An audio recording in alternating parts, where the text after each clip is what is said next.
Good evening అందరికీ. ఈరోజు మనం పైథాన్లో డే 12 ఉన్నాం. ఈరోజు వచ్చేసి ఫంక్షన్స్ గురించి చూడాలి. ఫంక్షన్స్ని నేను 2 పార్ట్స్లో స్ప్లిట్ చేస్తున్నాను. ఒకటే రోజులో చేయడం కష్టం, ఎందుకంటే ఇది ఎట్లా అంటే ఇన్ డెప్త్ మాట్లాడాలి, లేకపోతే పైన నేర్చుకుని వెళ్ళే వాళ్ళ గురించి మాట్లాడాలి. సో నేను టాపిక్ చెప్తున్నప్పుడల్లా చెప్తానమాట, ఇది పర్టికులర్ ఇన్ డెప్త్ అంతవరకు అక్కర్లేదు, మీరు నేర్చుకోవాల్సింది. కాకపోతే అంతవరకు అక్కర్లేదంటే ఎవరు నేర్చుకోవద్దని కాదు, ఎవరికైనా అవసరం ఉంటే నేర్చుకోండి. ఎందుకంటే బేసిక్గా ఫంక్షన్ అంటే ఏంటో తెలుసుకోవాల్సిన వాళ్ళు కొంతమంది ఉంటారు, ఇన్ డెప్త్గా తెలుసుకోవాల్సిన వాళ్ళు కొంతమంది ఉంటారు. సో ఎవరైనా 100 అవుట్ ఆఫ్ 100 స్కోర్ చేయాలి అనుకుంటే ఇన్ డెప్త్గానే తెలుసుకోవాలి కదా. నేను జస్ట్ బేసిక్ ఇది అందరూ నేర్చుకోవాలి, ఇది ఇన్ డెప్త్ మీ ఇష్టం అన్నట్టుగా చెప్తాను. సో చూడండి. సో ఫస్ట్ వచ్చేసి ఫంక్షన్స్ ఏంటి అంటే జస్ట్ ఒక రిపిటేటివ్ కోడ్ అనమాట. ఇప్పుడు ఒకటే కోడ్ పదే ఉంది అనుకోండి, లైక్ మీరు ఒక పెద్ద కోడ్ రాస్తున్నారు, స్టేట్మెంట్ 1, స్టేట్మెంట్ 2, స్టేట్మెంట్ 3, మళ్ళీ ఇది మొత్తం మళ్ళీ కోడ్ స్టేట్మెంట్ 1, స్టేట్మెంట్ 3, స్టేట్మెంట్ 7 ఇట్లా ఉంది. ఇప్పుడు రిపిటేటివ్గా ఏమున్నాయి, స్టేట్మెంట్ 1 ఎక్కువ సార్లు వస్తుంది, స్టేట్మెంట్ 3 ఎక్కువ సార్లు వస్తుంది. సో ఏం చేయొచ్చు అంటే స్టేట్మెంట్ 1ని ఒక ఫంక్షన్లో రాసుకొని స్టోర్ చేసుకోవచ్చు, స్టేట్మెంట్ 3ని ఒక ఫంక్షన్లో రాసి స్టోర్ చేసుకోవచ్చు. అప్పుడు ఏం చేయొచ్చు అంటే స్టేట్మెంట్ 1ని ఒక కోడ్ లాగా రాసుకుంటే ఇది నీకు ఫ్యూచర్లో ఎప్పుడైనా పదే ఇలా రాయకుండా జస్ట్ ఆ ఫంక్షన్ని కాల్ చేస్తే ఈ స్టేట్మెంట్ ఎగ్జిక్యూట్ అయ్యేటట్టు. ఇంకా ఈజీగా చెప్పాలి అంటే సో ఇలాగా స్ప్లిట్ చేసుకోవడం వర్క్. ఓకే, ఒక పెద్ద కోడ్ రాస్తున్నారు మీ టీం అంతా కలిపి. సో నువ్వు ఒక పర్టికులర్ ఏరియాలో వర్క్ చేస్తున్నావు, నీ ఫ్రెండ్ అదే నీ కొలీగ్ ఈ ఏరియాలో వర్క్ చేస్తున్నాడు, ఇంకోటి ఈ ఏరియా వర్క్ చేయాలి. నువ్వు యాక్చువల్లీ ఇట్లా ఫంక్షన్స్ కింద రాయలేదు అనుకో, నువ్వు ఒక్కడవే మొత్తం కోడ్ అంతా రాయాలి. ఓకే, నువ్వు ఫంక్షన్స్ వల్ల రాయడం వల్ల ఏంటి అంటే ముక్కలు కింద ఇరగొట్టేసి ఓకే, ఈ స్టేట్మెంట్స్ అనేది మర్చిపోండి. సో ఈ ముక్కల కింద కోడ్ని ఇరగొట్టేసి ఇది నువ్వు రాయి, ఇది నీ ఫ్రెండ్ రాస్తాడు, ఇది ఇంకోటి రాస్తాడు, ముగ్గురు తీసుకొచ్చి ఇక్కడ అతికించుకోండి ఫుల్ కోడ్లో. ఇంకా ఈజీగా చెప్పాలి అంటే ఇప్పుడు సపోజ్ ఐపీఎల్ఏ జరుగుతుంది అనుకుందాం. సో ఐపీఎల్కి మీరు ఏదో ఒకటి పైథాన్ యూస్ చేసి ఏదో ఒకటి డిజైన్ చేస్తున్నారు, ఒక అప్లికేషన్ డిజైన్ చేస్తున్నారు. సో ఐపీఎల్లో ఏమేమి ఉంటాయి, ఐపీఎల్లో cricket grounds, tickets collection, ticket selling వాటి గురించి ఉంటుంది, టికెట్స్, స్టేడియం మెయింటెనెన్స్ ఉంటుంది, ఆప్షన్ ఉంటుంది కదా ఇంకా. సో అట్లా ఉంటాయి. సో ఈ 3 మాట్లాడుకుందాం. సో దీన్ని ఎట్లా డివైడ్ చేస్తారంటే మీరు మాడ్యూల్స్ కింద డివైడ్ చేస్తారు. Okay, modules. సో ఈ మాడ్యూల్లో ఒక్కొక్క మాడ్యూల్లో మళ్ళీ ఫంక్షన్స్ ఉంటాయి అన్నమాట. ఓకే, సో ఇప్పుడు ఈ ఫంక్షన్లో పీస్ ఆఫ్ కోడ్ పెడతారు, ఈ ఫంక్షన్లో పీస్ ఆఫ్ కోడ్, ఇట్లా ముక్కల కింద ఒక్కొక్కళ్ళు. ఇప్పుడు ఇది నీ ఫ్రెండ్కి ఇచ్చేయచ్చు నువ్వు మాడ్యూల్, అరే ఈ మాడ్యూల్ అంతా నీదిరా నువ్వే డెవలప్ చేసుకోవాలి, ఈ మాడ్యూల్ అంతా నీదిరా నువ్వే డెవలప్ చేసుకో. లేకపోతే అప్పుడు నీ ఫ్రెండ్ నీ కొలీగ్ తీసుకుని వాళ్ళ టీం దగ్గరికి వెళ్తాడు, ఆడికి ఒక సబ్ టీం ఎవరో ఒకరిని ఇచ్చావు, 2-3 ఇచ్చేసి ఆడు చెప్తాడు అనమాట, అరే మనకి ఆప్షన్ అన్న మాడ్యూల్ ఇచ్చారు, సో ఆప్షన్ అన్న మాడ్యూల్లో నువ్వు మన ఆప్షనీర్కి ఎంత శాలరీ పే చేయాలి, వాటి రిలేటెడ్ ఏమన్నా ఫంక్షన్స్ ఏమన్నా ఉంటే ఆ కోడ్ నువ్వు డెవలప్ చేయరా. లేదు అరే నువ్వు నెక్స్ట్ ఇంకోటి పిలిచి అరే నువ్వు బిడ్డింగ్ డీటెయిల్స్ అన్నీ స్టోర్ చేసేలా ఒక ఫంక్షన్ ప్రిపేర్ చేయరా. లేకపోతే ఇంకోటి ఆప్షన్కి రిలేటెడ్ ఇంకో ఫంక్షన్, అట్లా అన్ని కోడ్స్ కలిపి పెట్టుకుంటారు. ఓకే, లేదు అంటే ఎలా అయిపోతుంది అంటే ఐపీఎల్ అంతటికి నువ్వే సింగిల్గా కోడ్ రాసుకోవాలి, A to Z. ఆప్షన్ గురించి నువ్వే రాసుకుంటావు, నెక్స్ట్ కంటిన్యూషన్ ఆప్షన్ తర్వాత వీటిలో వాడిన వేరియబుల్స్ని తీసుకొచ్చి next match stadium related fee ఇక్కడ వాడాల్సి వస్తే ఇక్కడ నువ్వే రాసుకుని కదా. ఇదంతా ఒక హెడ్ఏక్ అనమాట. ఇట్లా పాటల కింద డివైడ్ చేసుకుంటే ఇప్పుడు ఈ ఫంక్షన్స్ అన్నవి ఈజీ చేస్తున్నాయి నీ వర్క్. ఓకే, ఇది ఫస్ట్ పాయింట్. ఫంక్షన్ గురించి మాట్లాడాలన్నప్పుడు బ్రేక్ చేసి ఈజీగా వర్క్ అసైన్ చేసుకోవడానికి. Okay, second point reusability. So ఇప్పుడు ఒక ఫంక్షన్ రాసావు ఏంటి అంటే సపోజ్ ఒక బిడ్ జరిగింది, ఆ బిడ్కి ఒక 4-5 పాడారు, లాస్ట్లో ప్లేయర్ని తీసుకెళ్ళి మన ఏ టీంకి సెల్ అయితే ఆ టీం టేబుల్లో పెడుతున్నాం సపోజ్, అట్లా ఏదో అనుకుందాం శాంపుల్గా. సో అది రిపిటేటివ్గా ఉండాలి. ఇప్పుడు ఫస్ట్ ప్లేయర్ వస్తాడు, ఆడికి జరుగుతుంది సేమ్ అదే ప్రాసెస్ జరుగుతుంది, అండ్ పట్టుకెళ్ళి ఫైనల్లో పెడతారు, అదే వేరే ఏ టీం సెల్ అయిందో అక్కడ పెడతారు వాటికి. సెకండ్ ప్లేయర్ వస్తాడు, వాడు ఎక్కడ సెల్ అయ్యాడో అక్కడ పెడతారు. సో ఇది రిపిటేటివ్ ప్రాసెస్ కదా. సో నువ్వు ఇలాంటి పెద్ద కూడా రాస్తున్నావు అనుకో, ఇప్పుడు 100 మంది ప్లేయర్స్ ఉన్నారు అనుకో, ఓకే నితీష్ కుమార్ వచ్చాడు, వీడికి ఇది జరిగింది, వీడిని తీసుకెళ్ళి భీమవరం బుల్లో పెట్టండి, నెక్స్ట్ ఇంకోటి వచ్చాడు, ఇది జరిగింది, ఇట్లా రాస్తావా? లేదు కదా, జస్ట్ ఒక్కసారి రాస్తాను, ఒకటే ప్రాసెస్ కాబట్టి ప్లేయర్ నేమ్ మారుతుంది. ఓకే, సో ప్రాసెస్ పేరు బిడ్డింగ్ అనుకుందాం, బిడ్డింగ్ జరుగుతుంది ప్లేయర్కి. సో ప్లేయర్ పేరేంటి, నితీష్ కుమార్ ఫస్ట్ వచ్చినోడు, నెక్స్ట్ వచ్చినోడు ఏంటి, అర్జున్ కుమార్ ఎవడు, నెక్స్ట్ వచ్చినోడు ఏంటి, అర్జున్ దేశ్వాల్ ఎవడు. అట్లా ఈ ప్లేయర్స్ మారుతూ ఉంటారు, కానీ ఈ కోడ్ అన్నది అలాగే ఉండిపోద్ది. ఈ కోడ్కి పేరు పెట్టావు నువ్వు, బిడ్డింగ్ అని కదా. లోపల ఉన్న కోడ్కి ఇది కోడ్, ఈ కోడే రన్ అవుతుంది అనమాట, ఎవరు వచ్చినా సరే దానికి ఒక పేరు పెట్టావు కదా. సో ఇది ఫంక్షన్ అనమాట. రీయూజబిలిటీకి ఈజీగా వర్క్ని స్ప్లిట్ చేసుకోవడానికి ఫంక్షన్స్ ఉపయోగపడతాయి. ఇది మెయిన్. సో ఫంక్షన్ సింటాక్స్ వస్తే ఇక్కడ రాస్తాను ఆల్రెడీ మీకు చెప్తున్నప్పుడు. సో మనం అదే అనుకుందాం. సో డెఫ్ అని పెట్టాలి పైథాన్లో, డెఫ్ స్పేస్ ఫంక్షన్ నేమ్ ఇచ్చుకోవాలి నువ్వు. మనం బిడ్డింగ్ వేద్దాం ఫంక్షన్ లోపల. ఆర్గ్యుమెంట్స్ అంటారు, లేదా పారామీటర్స్ అంటారు. వీటిని పారామీటర్స్ కానీ ఆర్గ్యుమెంట్స్ కానీ అని పిలుస్తారు. ఒకటి ఇక్కడ ఇలా ఇచ్చి ఈస్టు పెడితే ఇక్కడ నీ కోడ్ రాసుకోవాలన్నమాట. ఓకే, నితీష్ కుమార్ వచ్చాడు, వీడు ఏం చేద్దాం, వీడిని తీసుకెళ్ళి ఏదో టేబుల్లో పెట్టేద్దాం సపోజ్. లేకపోతే వీడికి శాలరీ ఎంత అన్నది, ఓకే డిస్కౌంట్, లేకపోతే ఏదో వీడికి వచ్చిన బేస్ ప్రైస్ కంట ఒక 10 times ఎక్కువ పాడారు. సో వీడి టోటల్ ప్రైస్ ఎంత సపోజ్ అలా అనుకుందాం. సపోజ్ స్టాండర్డ్గా ఇట్లా జరుగుతుంది అన్నాడు. సో ఇది ఫంక్షన్. ప్రతి ప్లేయర్ వస్తున్నారు, వాళ్ళకి 10 సార్లు ఎక్కువ పాడుతున్నారు, వాళ్ళ రేట్ ఎంత పెరుగుతుంది, సో టోటల్ ప్రైస్ ఎంత అవుతుంది అది ప్రింట్ చేయాలి. Simple function. ఓకే, సో దీన్ని హెడర్ అంటారు, దీన్ని బాడీ అంటారు. ఓకే, నువ్వు ప్రింట్ రాసాక రిటర్న్ రాసుకోవచ్చు కావాలి. రిటర్న్ టీపీ అంటే ఈ వేరియబుల్ని రిటర్న్ చేస్తాం, అంటే ఫంక్షన్ బయటికి రిటర్న్ చేస్తున్నాం. ఎక్కడికి? ఫంక్షన్ రాస్తే సరిపోదు, ఈ లోపల ప్రతిసారి ఈ ఆర్గ్యుమెంట్ మారుతుంది. అవునా, మనం ఇందాక మాట్లాడుకున్నాడు, ఫస్ట్ నితీష్ వచ్చాడు, అర్జున్ దేశ్వాల్ వచ్చాడు. సో ప్రతిసారి ఇది మారుతుంది. ఫంక్షన్ ఇలాగే ఉంటుంది. ఇది రీయూజబుల్ అవుతుంది కోడ్. ఈ కోడ్ ఎక్కడ ఉంటుంది? ఇందాక చెప్పినట్టు మాడ్యూల్లో ఒక చోట పెట్టారు ఈ ముక్క. ఓకే, ఇది ఫంక్షను, ఇది ఆర్గ్యుమెంట్. సో దీన్నే కాలింగ్ ఉంటుంది అనమాట. కాల్ చేస్తేనే ఈ ఫంక్షన్ స్టార్ట్ అవుతుంది. బండి కిక్ కొడతానే కదా స్టార్ట్ అవుతుంది. అలాగా ఈ ఫంక్షన్ని ఎవరొకరు కాల్ చేయాలి, అప్పుడే స్టార్ట్ అవుతుంది. ఎలా కాల్ చేస్తారు? దీని పేరు పెట్టే పిలవాలి. ఇప్పుడు నిన్ను ఎలా పిలుస్తారు? నిన్ను పేరు పెట్టే కదా, నీ పేరు ఏంటి అది. సో ఈ ఫంక్షన్ కూడా బిడ్డింగ్ ఆఫ్ అని కాల్ చేయాలన్నమాట. దీనికి ఏమైనా పారామీటర్స్ ఉన్నాయా అంటే ఆ పారామీటర్ ఇవ్వాలి. ఓకే, సో ఫస్ట్ ఎవరు వచ్చారు? నితీష్ వచ్చాడు. సో నితీష్ కుమార్. సో వాడితో కాల్ చేస్తే వీడి పేరు ఇక్కడికి వెళ్తుంది అనమాట. ఇక్కడ ఏ పారామీటర్ పెట్టుకుంటే ఆ పారామీటర్కి వెళ్తుంది. ఇప్పుడు సపోజ్ పారామీటర్ అంటే ఏం లేదు, జస్ట్ వేరియబుల్ నేమ్. నేను దీని పేరు ప్లేయర్ నేమ్ అని పెట్టాను అనుకో, సపోజ్ జస్ట్ ఒక వేరియబుల్ నేమ్. నితీష్ కుమార్ అన్నది ఫస్ట్ ప్లేయర్ నేమ్లోకి వెళ్తుంది. So player name base price, suppose base price ఇక్కడ నేనే ర్యాండమ్గా ఎంతో కొంత ఇస్తున్నాను, 1 crore అనుకుందాం. ఓకే, లేదంటే ప్లేయర్ నేమ్తో పాటు బేస్ ప్రైస్ కూడా ఇక్కడే పాస్ చేసుకోవచ్చు నువ్వు. ఇంకో పారామీటర్ కింద కామా పెట్టాలన్నమాట. ఇంకొక parameter name comma parameter.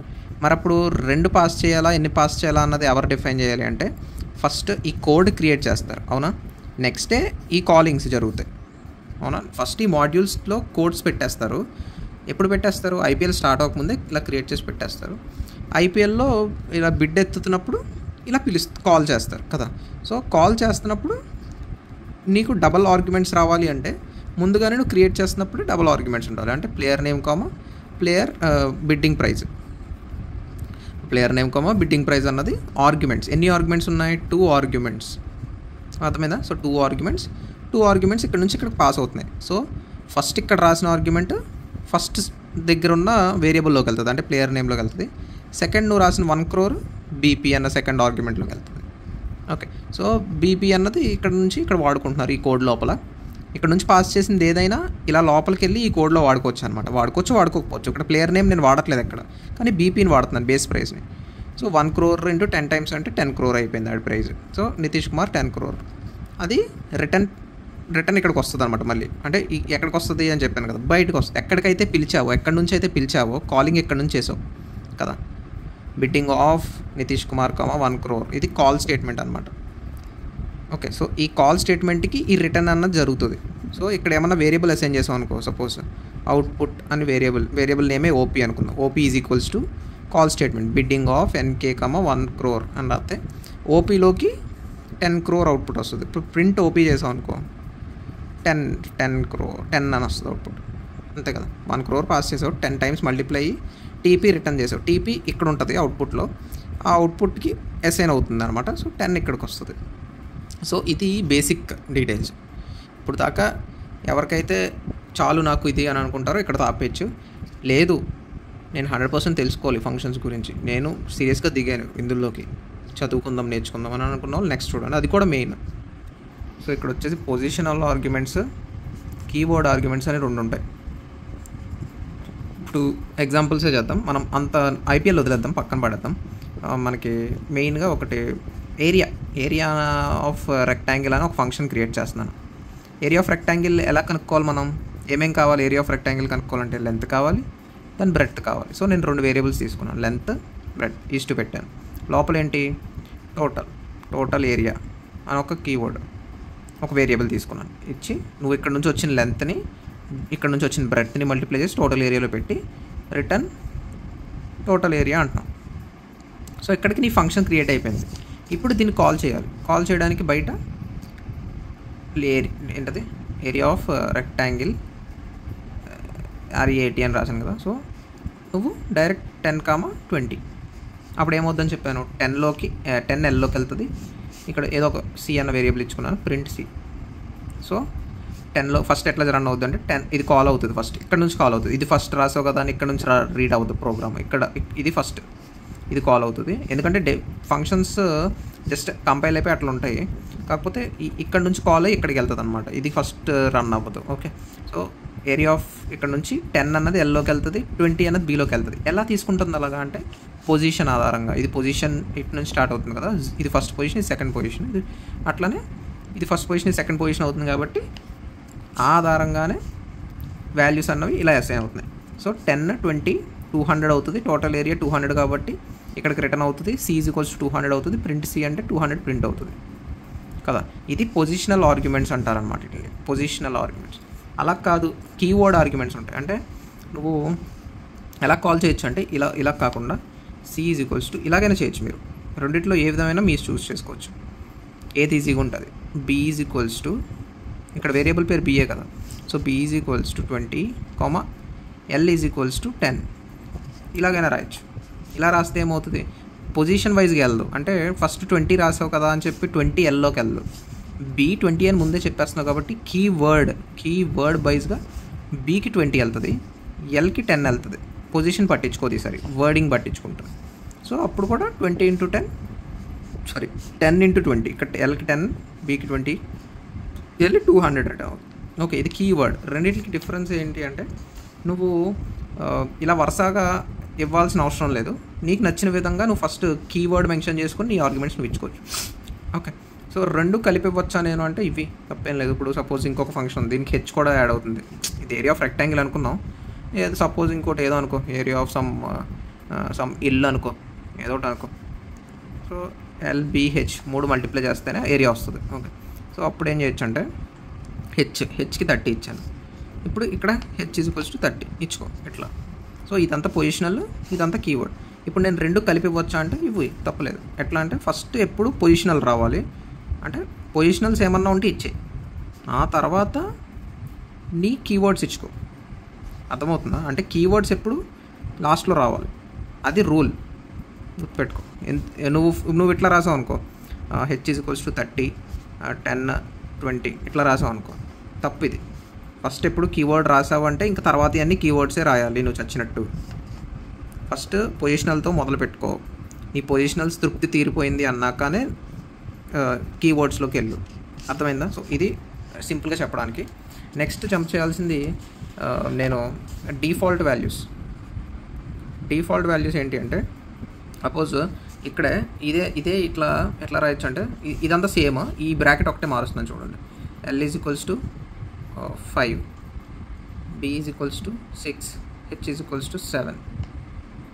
Okay, ఇప్పుడు నువ్వు కాల్ చేస్తున్నప్పుడు ఏరియా ఆఫ్ రెక్టాంగిల్ సపోజ్ 10, 20, 30 ఇచ్చావు అనుకో, ఏమవుద్ది? 10 పొజిషనల్ వైజ్గా Lలోకి వెళ్తుంది, 20 పొజిషనల్ వైజ్గా Bలోకి వెళ్తుంది. ఎందుకంటే కీవర్డ్స్ ఏం మెన్షన్ చేయట్లేదు. 30 పొజిషనల్ వైజ్గా Hలోకి వెళ్తుంది కదా. సో డిఫాల్ట్ ఎందుకు వస్తుంది అంటే ఇప్పుడు నేను సపోజ్ 30 ఇవ్వాలి, 10, 20 ఇచ్చి క్లోజ్ చేస్తాను. యాక్చువల్లీ ఈ కాల్ స్టేట్మెంట్లో ఎన్ని ఇవ్వాలి? 3 ఇవ్వాలి ఆర్గ్యుమెంట్స్ కదా ఈ డెఫినేషన్ ఈ ఫంక్షన్కి. కానీ నువ్వు 2 ఇచ్చావు, అప్పుడు 3వది ఆటోమేటిక్గా ఇది తీసుకుంటుంది అనమాట. 3 దాంట్లో ఏముంది? H7 ఉంది ఆటోమేటిక్గా. డిఫాల్ట్ వాల్యూస్ అనమాట ఇవి. అంటే ఏమీ ఇవ్వకపోతే ఈ వాల్యూ తీసుకోండి అని. మీరు ఒక చార్ట్ చూసారు ఈ డిఫాల్ట్ వాల్యూస్ ఎక్కడ? పాప్ ఫంక్షన్స్, పాప్ మెథడ్స్ చూసారా? పాప్ ఇలా రాసేస్తే ఏమవుతుంది? డిఫాల్ట్గా లాస్ట్ వాల్యూ లేపుతుంది. అదే మీరు పాప్ ఆఫ్ సపోజ్ 3 అన్నారనుకో, ఈ ఇండెక్స్లోని వాల్యూ లేపుతుంది. అంటే మీరు ఏమన్నా ఇస్తే పర్టికులర్ అక్కడికి వెళ్ళి లేపుతుంది. ఏమీ ఇవ్వకపోతే బై డిఫాల్ట్ దానికంటే ఒక స్పెసిఫిక్గా ఉంది. సో అట్లానే మీరు ఏమన్నా లాస్ట్ హెచ్కి ఏమన్నా ఇస్తే అది తీసుకుంటుంది 30 కింద. ఏమన్నా 30 ఇచ్చారు ఇక్కడ అక్కడ తీసుకుంటుంది. లేదు అంటే బై డిఫాల్ట్ దానికి 7 ఉంది, అది తీసుకుంటుంది. అప్పుడు ఏమవుతుంది 10 × 20 × 7 ఆ 3 ఇక్కడ ఇంటూ అయ్యి టోటల్ ఏరియా వస్తుంది. ఓకే, సో ఇది డిఫాల్ట్స్ అనమాట. డిఫాల్ట్ ఒకదానికి ఇవ్వాలంటే లేదు, ఇట్లా దేనికైనా వర్తిస్తుంది. లేదు నేను అన్నిటికి పక్కా వాల్యూస్ రావాలి వాళ్ళ నుంచే, ఇది ఒక్కటే నేను డిఫాల్ట్ ఇచ్చుకుంటా అంటే ఇలా ఇచ్చుకోవచ్చు. ఓకే, సో నెక్స్ట్ వచ్చేసి స్టార్. ఇది ఈ రెండింటి గురించి మాట్లాడాలి. వీటి గురించి ఏంటంటే ఓన్లీ కీవర్డ్, ఓన్లీ పొజిషనల్. అంటే ఏంటి అంటే ఇప్పుడు దాకా ఇది ఏదైనా వర్క్ అవుతుందని చెప్పాను. కీవర్డ్ ఆర్గ్యుమెంట్స్ కానీ పొజిషనల్ ఆర్గ్యుమెంట్స్ కానీ ఎలా ఇచ్చినా వర్క్ అవుతుందని చెప్పాను ఫంక్షన్ కాలింగ్ కదా. కాకపోతే నీకు కొన్ని కండిషన్స్ ఉండొచ్చు. ఎట్లా అంటే నీకు 3 ఆర్గ్యుమెంట్స్ ఉన్నాయి ఇక్కడ, అవునా, 1 2 3. ఈ మూడిట్లో ఒకటి పర్టికులర్గా పొజిషనల్గానే వెళ్ళాలి, 2 పర్టికులర్గా కీవర్డ్లానే ఇవ్వాలి వాళ్ళు ఇచ్చేవాళ్ళు. ఆడికి నచ్చినట్టు కాల్ చేస్తా అంటే నేను ఎలో చేయను అని నువ్వు ఒక స్పెసిఫిక్గా క్రియేట్ చేసుకున్నావు ఫంక్షన్. అది నేను ఎలా స్పెసిఫై చేయాలి అని అనాలి అంటే సపోజ్ డెఫ్ ఫంక్షన్ నేమ్ ఏదో ఇచ్చో, ఆర్గ్యుమెంట్ 1 పేరు ఎల్, ఆర్గ్యుమెంట్ 2 పేరు వి, ఆర్గ్యుమెంట్ 3 పేరు హెచ్ఏ. ఓకే, సో నువ్వు ఇది పొజిషనల్లే, పక్క పొజిషనల్లే అని చెప్పాలి అంటే మధ్యలో స్లాష్ పెట్టాలి అనమాట, కామా. సో దీని స్లాష్ పెడితే దాని ముందు అన్నీ పక్క పొజిషనల్స్ మాత్రమే అలా అవుతాయి. ఓన్లీ పొజిషనల్ ఆర్గ్యుమెంట్స్ మాత్రమే. అంటే ఎల్లోకి వచ్చే వాల్యూ ఎప్పుడు పొజిషనల్ ఆర్గ్యుమెంటే అవ్వాలి. ఇవి ఐదర్ పొజిషనల్ ఆర్ కీవర్డ్, నీ ఇష్టం. రెగ్యులర్గా ఎప్పుడు మనం ఎట్లా ఐదర్ ఈ రెండిట్లో ఎట్లయినా కాల్ చేయొచ్చు అని చెప్పాను కదా, either positional or keyword. Okay, same అట్లానే L B star comma H ఇట్లా పెడితే ఏమవుద్ది అంటే దీని తర్వాత అంటే స్టార్ తర్వాత ఉన్నాయన్నీ పక్కా అంటే బరాబర్ కీవర్డ్స్ తర్వాతవి ఇది ఏం చెప్పాను ముందువి. ఓకే, స్లాష్ పెడితే దాని ముందువన్నీ పక్కాగా పొజిషనల్, ఓన్లీ పొజిషనల్ అలౌ చేస్తుంది. అంటే నువ్వు గ్యారంటీగా ఇలా రాయడానికి అవ్వదు. అంటే ఎల్ ఈజ్ ఈక్వల్స్ టు అని ఒక వాల్యూ ఇచ్చి కాల్ చేస్తున్నావు చూసావా ఇక్కడ, అలా రాయడానికి అవ్వదు. ఈ ఆర్గ్యుమెంట్కి ఎర్రర్ త్రో చేస్తుంది. ఇది కూడా అంతే, స్టార్ తర్వాత ఉన్నాయి మాత్రం పక్కాగా కీవర్డ్ ఇవ్వాలి. అంటే నువ్వు డైరెక్ట్గా 30 అని పాస్ చేస్తే ఇది ఇలా తీసుకోదు. ఓకేనా, సో ఇవి ఆర్గ్యుమెంట్స్ గురించి మాట్లాడడానికి ఇన్డెప్త్గా. ఇవి ఇంకా రిఫైన్ చేసి ఇంకా లెంత్ తీసుకెళ్ళచ్చు, అంటే మీకు యూస్ కేసెస్ చూపించి. కానీ అవన్నీ నేను హ్యాండ్స్ ఆన్లో కొంచెం వీలైనంత వరకు మాట్లాడతాను. సో అండ్ ఇంకొక మెయిన్ థింగ్ మాట్లాడాలి ఏంటి అంటే ప్రింట్ ఫంక్షన్ ఉంది, గుర్తుందా మీకు? దాంట్లో ప్రింట్ 1 అంటే ఒకటి ప్రింట్ అవుతాయి, ప్రింట్ 1, 2 అంటే 2 ప్రింట్ అవుతాయి, 1, 3 అంటే 3 అంటే 3 ఆర్గ్యుమెంట్స్. ఇది ఫంక్షనే కదా, ఇది ఫంక్షనే, ప్రింట్ అన్నది ఫంక్షనే. సో ఎన్ని అంటే నువ్వు ఒకటి పాస్ చేయాలని లేదు, 2 చేయాలని లేదు, 3 చేయాలని లేదు, నీ ఇష్టం, ఎన్నైనా చేయొచ్చు కదా. సో ఇలాంటిది నువ్వు కూడా క్రియేట్ చేయొచ్చా? ఇది ఫంక్షనే కదా, ఇక్కడ పాప్ ఫంక్షనే. పాప్ లాంటిది నీకు కింద ఒకటి క్రియేట్ చేయించాను, ఏది డిఫాల్ట్ వాల్యూస్ పెట్టి క్రియేట్ చేయించాను. ఈక్వల్స్ టు అంటే ఇంకా డిఫాల్ట్ అయిపోయినట్టు అని చెప్పాను, అవునా? అదే ఇక్కడెక్కడో చెప్పాను, ఇది హెచ్ ఈక్వల్స్ టు 7 అంటే ఇది డిఫాల్ట్ వాల్యూ అని. సో పాప్ లాంటి ఫంక్షనే కదా ఇలాంటిది మనం ఇప్పుడు క్రియేట్ చేసింది. సో అట్లనే ప్రింట్ లాగా ఎన్ని వేరియబుల్స్ అయినా నాకు తీసుకోవాలి. కాకపోతే ఇక్కడ ఈ 3 మాత్రమే డిఫైన్డ్, ఇంకా ప్రీ డిఫైన్డ్గా నువ్వు చెప్పేస్తున్నావు. 3 ఏమంటారు పారామీటర్స్ మాత్రమే ఈ ఫంక్షన్ యాక్సెప్ట్ చేస్తుంది అని. కాకపోతే ప్రింట్ చూసారా నెంబర్ ఆఫ్ పారామీటర్స్ యాక్సెప్ట్ చేస్తాయి. సో ఇలాంటిది క్రియేట్ చేయొచ్చు నువ్వు అంటే ఎస్ చేయొచ్చు. ఎట్లా అంటే డిఫైన్ నీ ఫంక్షన్ నేమ్ రాస్తావు, లోపల ఆర్గ్యుమెంట్స్ రాస్తావు, ఆర్గ్యుమెంట్స్ వేరియబుల్స్ రాస్తావు కదా, A, B, C. సో అట్లా ఎన్ని రాయాలి మరి? మీకు ఎన్ పట్టాలి, అన్ని రాస్తే సరిపోతుందా? దానికోసం ఎదర స్టార్ పెడితే సరిపోతుంది అన్నమాట, ఒక సింగిల్ ఆర్గ్యుమెంట్ స్టార్. సో ఇది ఆర్గ్స్ అన్నది ఏంటి అంటే ఒక టప్పుల్ అయిపోతుంది. ఓకే, లోపల అంటే సపోజ్ ఈ ఫంక్షన్ కాల్ చేసినప్పుడు లోపల ఏదో కోడ్ ఉంది సపోజ్, మొత్తం ఈ ఫంక్షన్ కాల్ చేసినప్పుడు ఫంక్షన్ ఆఫ్ నువ్వు మల్టిపుల్ వాల్యూస్ ఇచ్చేచ్చు, 1 2 3 4 5 6 ABC ఎట్లా ఇచ్చేస్తే ఇదంతా కలిపి ఆర్గ్స్లోకి వెళ్తుంది. ఈ ఆర్గ్స్లో టపుల్ అయిపోతుంది అనమాట, ఇదంతా ప్యాక్ అయిపోతుంది. టపుల్స్ ప్యాకింగ్ గురించి మాట్లాడుకున్నాం కదా. సో ఇట్లా ప్యాక్ అయిపోయి ఆర్గ్స్ ఇలా ఉంటుంది. ఇప్పుడు నువ్వు పాస్ చేస్తున్న వాల్యూ అంతా ఇట్లా వెళ్ళిపోతుంది. సో ఈ ఆర్గ్స్లో నువ్వు ఒక్కొక్క వాల్యూని ఒక్కొక్కటి ఇంకెలా తీసుకోవచ్చు అనమాట, ఫర్ లూప్ యూస్ చేసుకుని కానీ ట్రావర్స్ చేసుకుంటూ బయటికి లాక్కోవచ్చు. ఓకే, సో ఇది మల్టిపుల్ వేరియబుల్స్ అనమాట, పారామీటర్స్ అని చెప్పొచ్చేమో. Many parameters, number of parameters ఇవ్వచ్చు నువ్వు. నెక్స్ట్ వచ్చేసి ఎక్కువ రిటర్న్ ఇందాక దాకా చూస్తే మీరు సింగిల్ వాల్యూని రిటర్న్ చేస్తున్నాం. నాకు ఇట్లా కాదు, సింగిల్ వాల్యూ కాదు, మల్టిపుల్ వాల్యూ రిటర్న్ అవ్వాలి. ఎట్లా, కామా పెట్టేసి నీకు ఎన్ని వాల్యూస్ కావాలో అన్ని వాల్యూస్ రిటర్న్ చేసుకోవచ్చు అనమాట. టోటల్ ఏరియా రిటర్న్ చేస్తున్నాను, ఎల్ రిటర్న్ చేస్తున్నాను, బి రిటర్న్ చేస్తున్నాను, హెచ్కి రిటర్న్ చేస్తున్నాను.